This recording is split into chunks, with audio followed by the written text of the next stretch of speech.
नमस्कार दोस्तों, मैं राजेश कुमार आप सभी को अपने इस YouTube रूथ एकेडमी चैनल में आपका फिर से स्वागत करता हूं।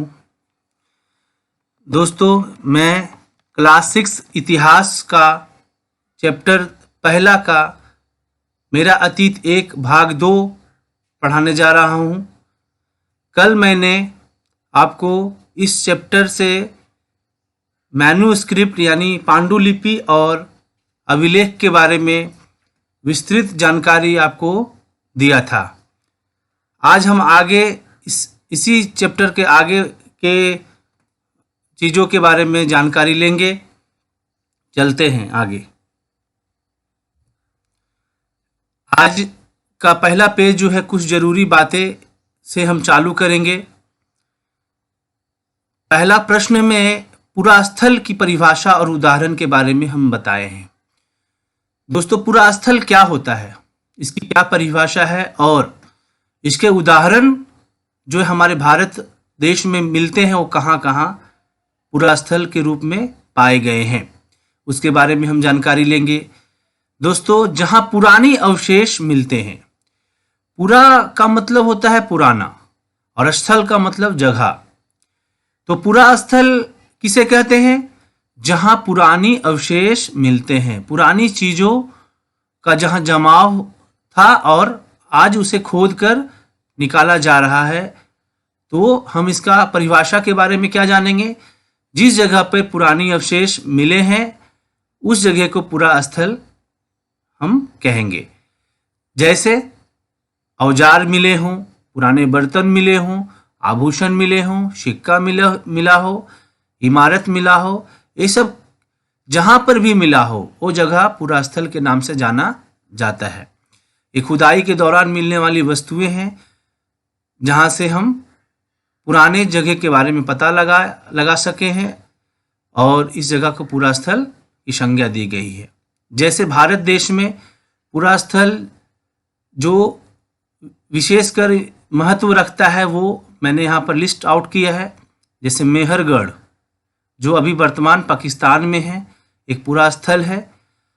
उत्तर प्रदेश में कोल्डीवा, महागढ़ा, कश्मीर में गुफक्राल, बुरजहोम, बिहार में चिरांद, आंध्र प्रदेश हल्लूर या पय्यमपल्ली। ये जो पुरास्थल हैं वो भारतवर्ष के हैं। मैं आगे वाले पेज में इसको मैप के जरिए भी मैं आपको दिखाऊंगा कि ये कहाँ कहाँ है और यहाँ पर क्या मिले हैं और इतिहासकारों ने यहाँ से क्या पता लगाया है। ये सारे पुरास्थल दोस्तों नवपाषाण युग के हैं। ये नवपाषाण क्या है थोड़ा सा मैं यहाँ पर जानकारी दूंगा। आने वाले वीडियो में मैं इसके बारे में विस्तृत जानकारी दूंगा। पाषाण काल जो है वो 3 भागों में बांटा गया है। पाषाण का मतलब होता है पत्थर, यानी पत्थरों का काल।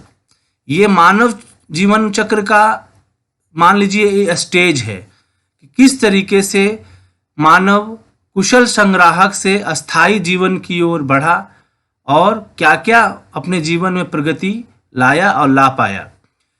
तो अगर देखा जाए तो ये पाषाण युग को 3 भागों में बांटा गया है। जैसे पूरा पाषाण, मध्य पाषाण और नवपाषाण कहते हैं। पूरा पाषाण क्या है, मध्य पाषाण क्या है और नवपाषाण क्या है, इसके बारे में मैं अभी आपको थोड़ा इंट्रोडक्शन दे देता हूं ताकि आप इसे समझ सकें। ये सारे स्थल जो हैं वो नवपाषाण के हैं। सारी जगह पे जो भी चीज़ें मिली हैं नवपाषाण युग की है। जैसे मैं पूरा पाषाण के बारे में अगर आपको बताता हूं तो उस वक्त सिर्फ पत्थरों का प्रयोग मनुष्य कर पाया था। जैसे वो लोग गुफा में रहते थे। हाँ, इस वक्त पूरा पाषाण में एक चीज की खोज महत्वपूर्ण रखता है कि आग की खोज मनुष्यों ने किया। यहाँ से प्रश्न भी आता है कि आग की खोज कब हुई? तो पूरा पाषाण युग में हुई। तो लोग जो थे वो गुफाओं में रहते थे पूरा पाषाण, और जो भी हथियार यूज करते थे, औजार यूज करते थे, वो बिल्कुल जो है पत्थरों के ही होते थे। उसके बाद मध्य पाषाण आ जाता है। वो 1 लाख वर्ष के दौरान जो है वो मध्य पाषाण युग कहते हैं। लगभग 1 लाख वर्ष चला ये मध्य पाषाण युग। पूरा पाषाण जो है 12,000 साल मतलब 20 लाख साल से पूर्व 12,000 साल तक ये इसकी ड्यूरेशन रही है कि पूरा पाषाण जो है 12,00,000 साल तक चली। मध्य पाषाण काल जो है 1,00,000 वर्ष तक चली। तो मध्य पाषाण में क्या हुआ कि लोग कुशल संग्राहक से धीरे धीरे खेतों में अनाज उगाना सीखा। तो एक नया चेंजेज जो है मध्य पाषाण में मनुष्यों के अंदर हुई कि वो अनाज को उगाना सीखा। उस वक्त तापमान चेंज हुए थे, गर्मी में बदलाव आई थी, बरसात में बदलाव आई थी। तो इस तरह से गेहूं और धान जौ जैसी फसलों को उगाना उन्होंने जान लिया था। गुफा रहने का गुफा में ही रहते थे, लेकिन उस वक्त उन्होंने उगाना कुशल संग्राहक पूरा पाषाण में वो चुन कर या जंगलों से खोज कर लाया करते थे, लेकिन मध्य पाषाण में वो अनाज को उगाना सीख गए थे। इस मध्य पाषाण में पशुपालक भी वो बन गए, मछली पकड़ना सीख गए, शहद जमा करना और शिकार करना तो था ही पहले से। ये मध्य पाषाण का कार्य मनुष्यों के द्वारा था। अब आया नव पाषाण लास्ट में, तो यहाँ पर मनुष्य बिल्कुल चेंज हो गए। जैसे वो कृषक बन गए, किसान बन गए, बिल्कुल अच्छी तरह से सिंचाई करना, भंडारण करना, पशुपालक करना, कई फसल के बारे में उन्हें जानकारियां मिल गई। तो मैंने आपको एक शॉर्ट टर्म में पूरा पाषाण, मध्य पाषाण और नव पाषाण के बारे में जानकारी दिया। आने वाले दिनों में मैं इसके लिए वीडियो भी डालूंगा। आगे चलते हैं। तो एक बार मैं और फिर से रिकॉल कर देता हूं आपको कि ये स्थल जो है वो नव पाषाण युग के स्थल है। चलिए आगे चलते हैं। महत्वपूर्ण बातें, ये पेज मैंने 6th क्लास के नज़रिए से भी बनाया है और प्रतियोगिता परीक्षा के नज़रिए से भी बनाया है। तो इसमें महत्वपूर्ण बातें ये है कि मेहरगढ़ आ सकता है आपको कॉम्पिटिटिव एग्जाम में। मेहरगढ़ अभी कहाँ है? तो पाकिस्तान में है। तो पाकिस्तान में कहाँ है? तो बलूचिस्तान में है। मेहरगढ़ से हमें क्या मिली? तो वहाँ पर जो साक्ष्य थे वो गेहूं और जौ की खेती करते थे। ये हमें वहाँ गेहूं और जौ का अनाज वहाँ पर मिला। मैंने आपको पहले वाले वीडियो में भी बताया कि अनाज के दानों से भी जो है हम अतीत के बारे में जान सकते हैं। तो गेहूं और जौ की खेती के साक्ष्य मिले। उत्तर प्रदेश कोल्डीवा, महागढ़ा, ये नवपाषाण काल की बस्तियां हैं जहां से चावल और गेहूं के स्पष्ट प्रमाण मिले थे। कोल्डीवा जो है वो जौनपुर जिले में आता है, थोड़ा सा जौनपुर से थोड़ा सा 10-15 किलोमीटर दूर है। कश्मीर गुफकराल और बुर्जहोम, बुर्जहोम को हम वहाँ के स्थानीय भाषा में हम प्लेस ऑफ बिर्च भी कहा जाता है। ये श्रीनगर के पास है। ये एक ऐसा घर है जो जमीन के अंदर खोद कर बनाया जाता है, इसलिए यहाँ पर लिखा है भूमिगत गड्ढे। और इन गड्ढों को छपरों से ढक कर उनमें रहा करते थे। शायद वहाँ पर ठंड अधिक पड़ती थी। कश्मीर ठंडी जगह ही है दोस्तों। तो इस तरह से ठंड से बचने के लिए उस वक्त ऐसे घरों में लोग रहते थे। मैं इसके लिए आगे आपको फोटो के जरिए भी आपको समझाऊंगा। अब आते हैं आगे। बिहार चिरांद, बिहार में कौन सी जगह है? चिरांद। ये नवपाषाण युग की बस्तियां हैं। ये नवपाषाण काल का पहला खोजा गया जगह है। ये इंपॉर्टेंट है। खुदाई में यहाँ से हड्डियां, गेहूं की बालियां तथा पत्थर के औजार मिले हैं। आंध्र प्रदेश में हल्लूर या पय्यमपल्ली, दक्षिण भारत में सबसे पहले खोजा गया नवपाषाण युग की बस्तियां हल्लूर है। ये तुंगभद्रा नदी के तट पर है। तो यहाँ से आपके कई प्रश्न बन सकते हैं प्रतियोगिता परीक्षा के लिए। अब आगे चलते हैं। ये पिक्चर देखिए दोस्तों, ये बुर्जहोम का एक उदाहरण है। यहाँ पर लोग किस तरह से गड्ढे करके जमीन के अंदर और ऊपर छप्पर लगाकर रहा करते हैं। आगे चलते हैं। अब इस पेज के जरिए मैं आपको नवपाषाण युग का स्थल आप ध्यान से देख सकते हैं। मैप के जरिए अगर आप देखिएगा, मैप के जरिए अगर आप पढ़िएगा इतिहास, भूगोल, तो आपको ज़्यादा ही समझ में आएगा। जैसे बुर्ज होम देखिए, आपको अगर कश्मीर के बारे में पता होगा कि कश्मीर कहाँ है, जम्मू कश्मीर तो भारत के उत्तर में है। उत्तर कहाँ है तो आप देखिए सबसे ऊपर बुर्ज होम लिखा हुआ है। चिरांद देखिए आप, उत्तर पूर्व की तरफ है चिरांद। हल्लूर दक्षिण भारत में है और मेहरगढ़ पाकिस्तान बलूचिस्तान के पास है, जो इंडिया से अभी बाहर दिख रहा है, आप देख सकते हैं। तो ये नवपाषाण युग की बस्तियां हैं। ये नक्शे को आप देखिए, अच्छे से दिमाग में सेट कीजिए, आप फिर कभी भी नहीं भूलेंगे। आगे चलते हैं। इसमें कुछ ज़रूरी बातें मैंने आपको कल पिछले वाले वीडियो में भी बताया था कि कुछ ऐसे शब्द होते हैं जिसे समझना बहुत ज़रूरी है ताकि चैप्टर को अच्छा से समझा जा सके। जैसे कुशल संग्राहक की परिभाषा। कुशल संग्राहक का मतलब वो लोग से है जो जंगलों से भोजन इकट्ठा करने में कुशल यानी योग्य थे। जंगलों में ऐसी क्या चीज़ थी जिसमें आप भोजन इकट्ठा कर सकते हैं? तो दोस्तों, जंगल एक ऐसी जगह है जहाँ पर खाने की बहुत सारे वेराइटीज़ आपको मिल जाएंगे, लेकिन सभी चीज़ को खाना नहीं खाया जा सकता, सभी चीज़ को भोजन के रूप में नहीं लिया जा सकता। तो इसीलिए यहाँ पर कुशल लगाया गया है। कुशल का मतलब है उनको ये पता था कि कौन से जड़ खाने हैं, कौन से जड़ को नहीं खाने हैं, कौन से कंद को खाने हैं, कौन से कंद को नहीं खाने हैं, कौन सा विषैला है जिसको खाने से लोग मृत्यु भी हो सकती है, कौन से पत्ते खाने से हमारे शरीर में को नुकसान हो सकता है। तो इसलिए कुशल संग्राहक लगाए। उनको जंगलों के बारे में बहुत ज़्यादा जानकारियाँ थी कि वो जंगल से क्या क्या भोजन के रूप में जंगल से ला सकते हैं और अपने परिवार, अपने गांव के लोगों के बीच में बांट कर खा सकते हैं। तो इसीलिए कुशल संग्राहक उसे कहते थे। ये आपको पुरापाषाण काल युग के लोग होते थे। आगे है शिकारी खाद्य संग्राहक की परिभाषा। शिकारी खाद्य संग्राहक का मतलब वो शिकार करने के लिए योग्य लोग, जो लोग जंगलों से जानवरों के शिकार करने में कुशल थे। ये आसान काम नहीं होता था क्योंकि उस वक्त इतने उन्नत किस्म के हथियार नहीं थे। ये सारे हथियार हड्डियों से या पत्थरों से बनाए गए होते थे और उन्हें काफ़ी लंबा संघर्ष करना पड़ता था। जानवरों को शिकार करने के लिए लंबा पीछा करना पड़ता था, उनको सही तरीके से निशाना लगाना होता था। तो शिकारी खाद्य संग्राहक वो लोग होते थे जो जंगलों से जानवरों के शिकार करने में कुशल थे।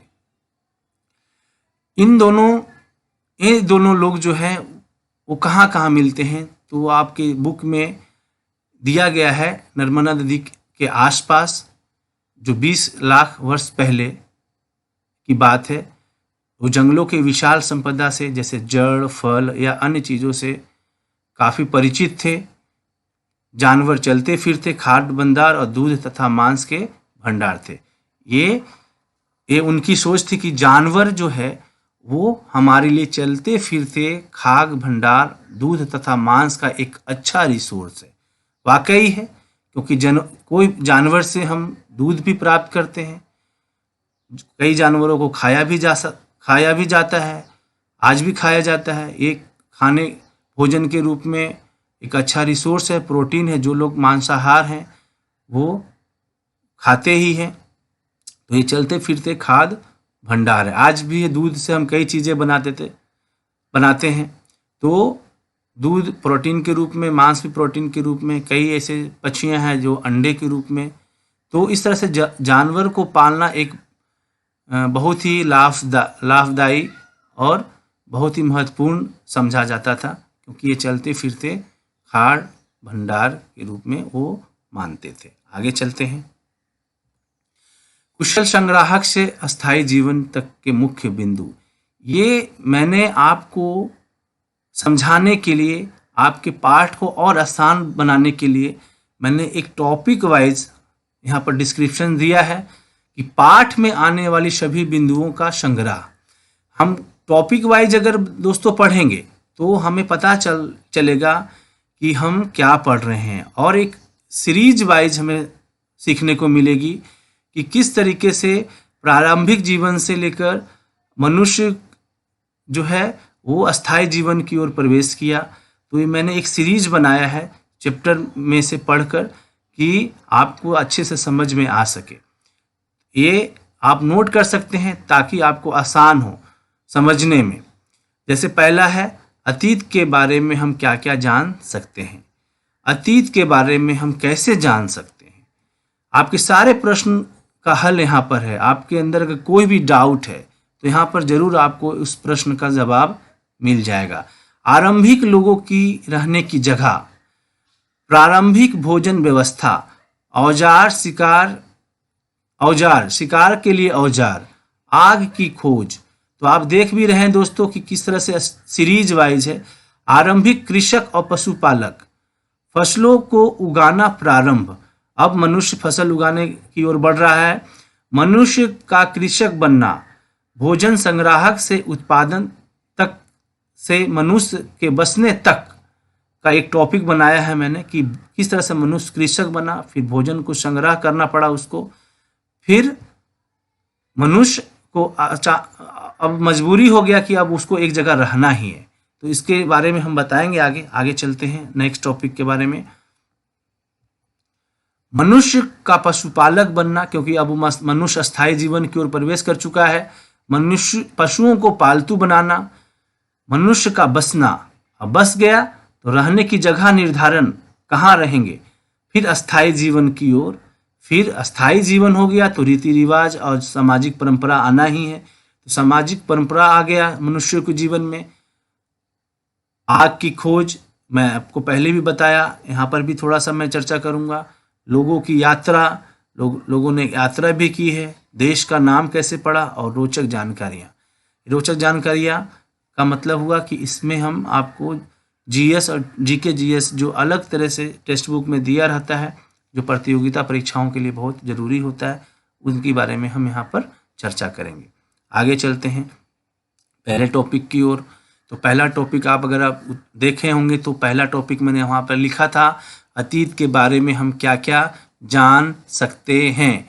तो अतीत के बारे में हम क्या क्या जान सकते हैं, तो हमें ज़्यादा जानने की क्या ज़रूरत है। हमें आश्चर्य होता है जब हम पुराने लोगों की बात करते हैं तो हम पूछते भी हैं कि अच्छा आप लोग क्या पहनते थे, क्या कैसे खाते थे, क्या खाना खाते थे, कैसे रहते थे। तो वही चीज़ है कि अतीत के बारे में हम क्या जान सकते हैं।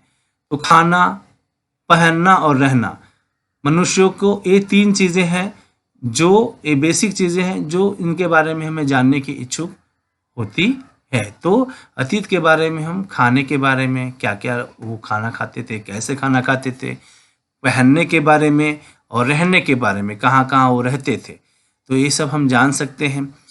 ये बिल्कुल 6th क्लास के सिलेबस के ऊपर है।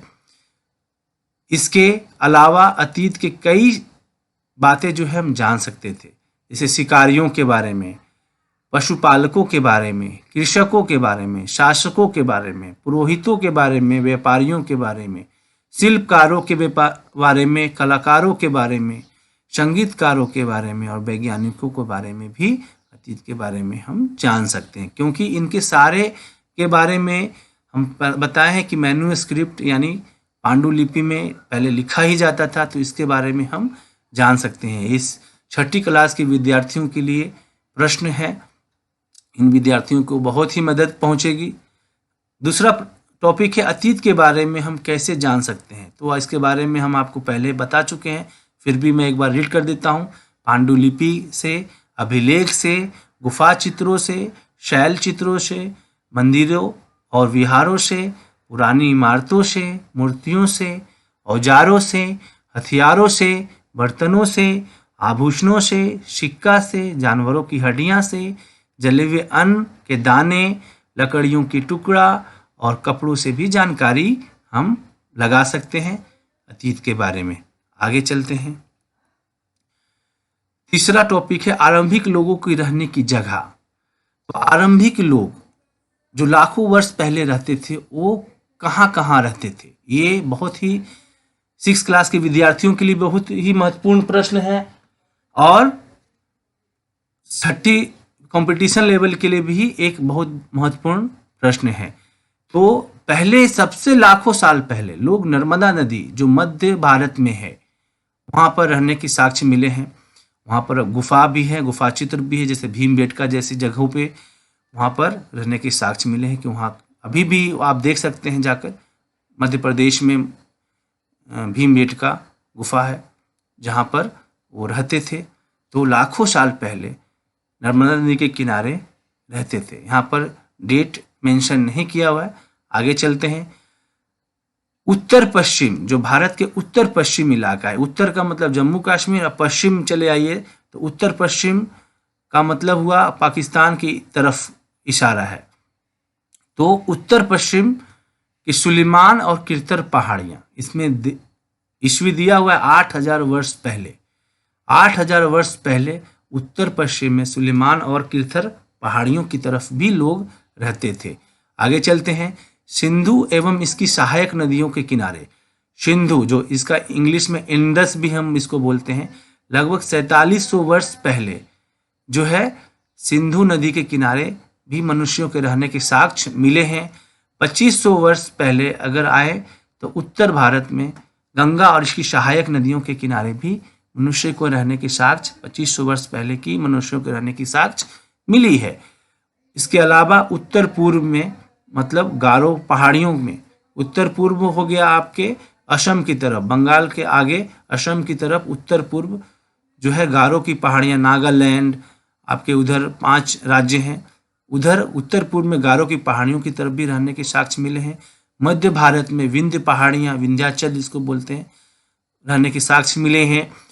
और गंगा और सोन के दक्षिण एक विशाल महाजनपद था मगध। यहाँ पर 2500 वर्ष पहले वहाँ पर एक बहुत विशाल महाजनपद सामने निकल के आया जिसे मगध कहा जाता है। वो मगध कहाँ है? तो गंगा और सोन के दक्षिण में स्थित है। आज जो है उसे हम बिहार के नाम से भी जानते हैं। वहाँ पर एक बहुत महाजनपद राज्य उत्कर्ष हुआ था। इसके बारे में छोटी सी जानकारी मैंने यहाँ पर दिया है। वहाँ पर भी मनुष्य को का 2500 वर्ष पहले की बात के है वहाँ पर साक्ष्य मिले हैं। आगे चलते हैं। अब मैंने आपको मैप के जरिए ये जगह के बारे में एक छोटी सी जानकारी देने की कोशिश किया है कि उपमहाद्वीप की प्राकृतिक मानचित्र, जिसमें आप देख सकते हैं कि वो जगह कहाँ कहाँ हैं जहाँ पर मनुष्यों के रहने के साक्ष्य मिले हैं। तो पहला आप उधर देखिए और मैप में देखिए तो आपको अच्छे से जानकारी मिल जाएगा। ये पहला जो है पाकिस्तान की तरफ है, ये सुलेमान और किरतर पहाड़ियों का रेंज है पहले जगह पे। दूसरा सिंधु एवं इसकी सहायक नदियाँ दूसरे जगह पे है। तीसरा नंबर पॉइंट करता है गंगा, इसकी सहायक नदियाँ कहाँ हैं। चौथा नंबर पॉइंट करता है दोस्तों उत्तर पूर्व में गारो पहाड़ियों के बारे में। और पाँचवा नंबर पॉइंट करता है दोस्तों मध्य भारत विंध्य पहाड़ियों के बारे में। तो ये मैप के जरिए आपका एक नज़रिया बनेगा, याद करने में आसानी पड़ेगी कि किस तरीके से हम मैप में भी अगर एग्ज़ाम में आपके क्लास में एग्ज़ाम में आए कि सुलेमान और किरतर पहाड़ियों के बारे में नोट आउट कीजिए, दिखाइए, तो आप आसानी से उसे दिखा सकते हैं कि कहाँ कहाँ पर भारत के मैप में है। आगे चलते हैं। अब ये पार्ट मैप में तो आपका दिया हुआ है, आप 6 क्लास की टेक्स्ट बुक देखिएगा, लेकिन ये मैंने अलग से इसलिए आपको बनाया है ताकि ये प्रतियोगिता परीक्षाओं में भी ये बहुत मायने रखती है। महत्वपूर्ण बातें, सिंधु नदी की सहायक नदियों के नाम बताएं। तो सिंधु नदी की कौन कौन सी सहायक नदियां हैं? तो ये 5 नदियां हैं दोस्तों, इनके नाम दिया हुआ है। झेलम, चेनाब, रावी, ब्यास, सतलज।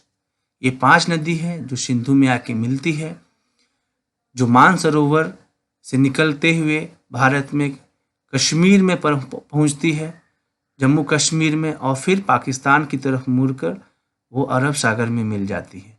ये 5 नदियां जाकर सिंधु नदी में मिलती है। आगे इसे ज्योग्राफी, जब हम आपको ज्योग्राफी पढ़ाएंगे तो इसके बारे में विस्तृत जानकारी देंगे। आप यहाँ पर ये याद कर लीजिए कि सिंधु नदी की सहायक नदियाँ कितनी हैं? तो 5 है। कौन कौन है? तो झेलम है, चेनाब है, रावी हैं, ब्यास है और सतलज है। आगे गंगा की सहायक नदियों के नाम जो भारत में है, यहाँ पर भारत इसलिए लिखा हुआ है कि गंगा भारत में भी है, प्रभावित होती है, और बांग्लादेश में भी प्रभावित होती है। तो वहाँ पर भी कुछ नदियाँ जो है बांग्लादेश में जाके मिलती हैं, वहाँ की कुछ लोकल नदियाँ हैं। तो इसलिए मैंने यहाँ भारत लिखा कि भारत में गंगा के सहायक नदियों के नाम लिखें। तो यमुना है, सरयू है, गंडक है, कोशी है, महानदी है और सोन है। ये गंगा के मुख्य सहायक नदियां हैं। ऐसे और भी नदियां हैं, जैसे यमुना में कई नदियां मिलती है और यमुना फिर गंगा से मिल जाती है। तो मैंने अभी महत्वपूर्ण नदियों के नाम आपको बताए जो गंगा की महत्वपूर्ण नदियों में, सहायक नदियों में आती है। आगे चलते हैं दोस्तों। तो यहाँ पर ये वीडियो खत्म होता है। ये पार्ट 2 है, 6th क्लास का चैप्टर 1 का पार्ट 2 है। Thank you very much for watching this video. अगर आपको वीडियो अच्छा लगता है, अच्छा लगा, आपको जानकारी अच्छी लगी, तो प्लीज़ सब्सक्राइब करें, लाइक करें, शेयर करें और कमेंट करें।